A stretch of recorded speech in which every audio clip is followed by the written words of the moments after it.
విపత్తుల నిధుల వినియోగానికి సంబంధించి అమల్లో ఉన్న కఠిన నిబంధనలను కేంద్ర ప్రభుత్వం సడలించాలని తెలంగాణ ముఖ్యమంత్రి రేవంత్ రెడ్డి పేర్కొన్నారు.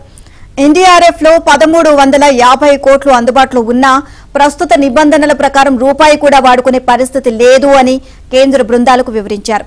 కేంద్రం నిబంధనల ప్రకారం 1 కిలోమీటరు రోడ్డు దెబ్బతింటే కేవలం ₹1,00,000 ఖర్చు చేయాలని నిర్ణయించారని, ఈ రేట్ల ప్రకారం తాత్కాలిక మరమ్మతులు కూడా చేయలేని పరిస్థితి ఉంటుంది అన్నారు.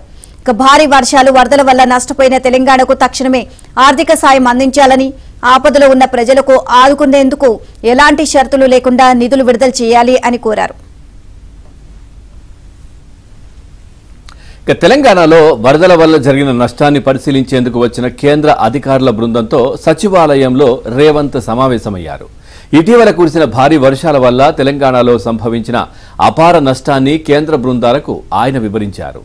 ఇప్పటి వరకు వివిధ శాఖల నుంచి అందిన వివరాల ప్రకారం 10,032 కోట్ల నష్టం జరిగిందన్నారు. ఇది మధ్యంతర నివేదిక మాత్రమేనని, పూర్తి వివరాలు రావాల్సి ఉందన్నారు సీఎం రేవంత్ రెడ్డి.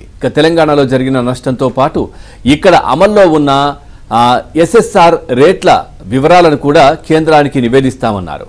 వాటిని పరిశీలించి విపత్తు సాయం అందించాలని సీఎం కోరారు.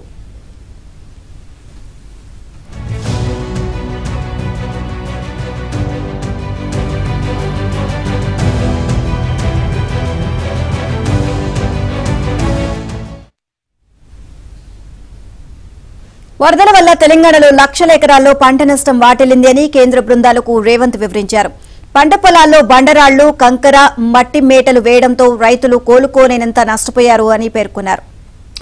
చాలా చోట్ల రహదారులు, రోడ్లు, కల్వర్టులు, చెరువులు కొట్టుకుపోవడంతో నష్టం ప్రాథమిక అంచనాలకు మించిపోయిందని వివరించారు.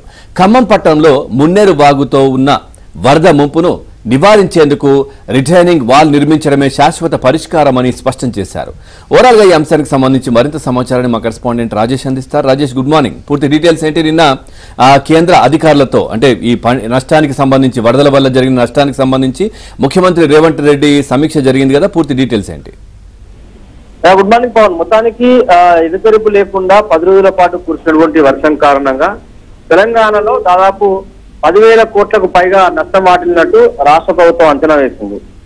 ఈ నేపథ్యంలో ఈ నెల 1వ తేదీన దేశ ప్రధాని నరేంద్ర మోదీకి తెలంగాణ ముఖ్యమంత్రి రేవంత్ రెడ్డి లేఖ రాశారు.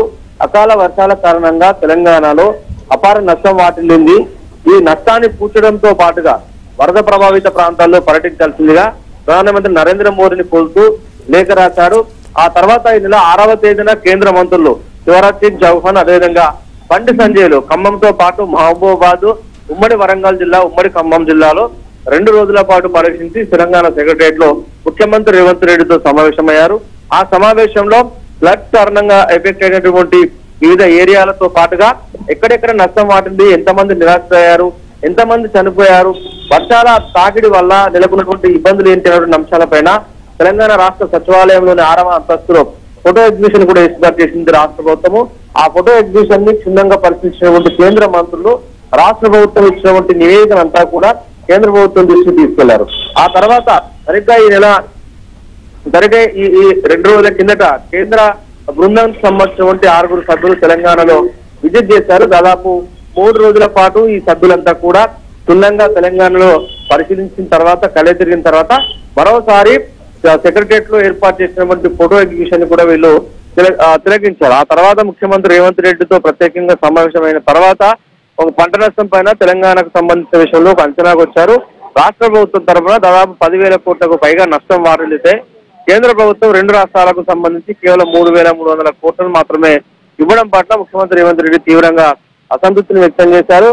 రాబోయే రోజుల్లో కేంద్ర ప్రభుత్వం నుంచి రాష్ట్రాలకు సంబంధించిన విషయంలో ఇలాంటి విపత్కర పరిస్థితులు ఎదురైనప్పుడు పూర్తి స్థాయిలో కేంద్రమే బాధ్యత వహించి ఆదుకోవాల్సిన అంశాన్ని కూడా ఈ సందర్భంగా గుర్తు చేశారు. ప్రస్తుతానికి అత్యవసరంగా అవసరం ఉన్నటువంటి నిధుల విషయంలో కేంద్ర ప్రభుత్వం సానుకూలంగా వ్యవహరించి ఆ నిధులను కనుక వెంటనే విడుదల చేస్తే రాష్ట్రంలో జరిగినటువంటి నష్టాన్ని కొద్దిగా పూర్తి వెసులుబాటు రాష్ట్ర ప్రభుత్వానికి కలిగే అవకాశం ఉంటున్నటువంటి విషయాన్ని ఈ సందర్భంగా కేంద్ర కమిటీ దృష్టికి, సెంట్రల్ కమిటీ దృష్టికి ముఖ్యమంత్రి రేవంత్ రెడ్డి తీసుకెళ్లారు. Pavan, thank you Rajesh, thanks for the updates.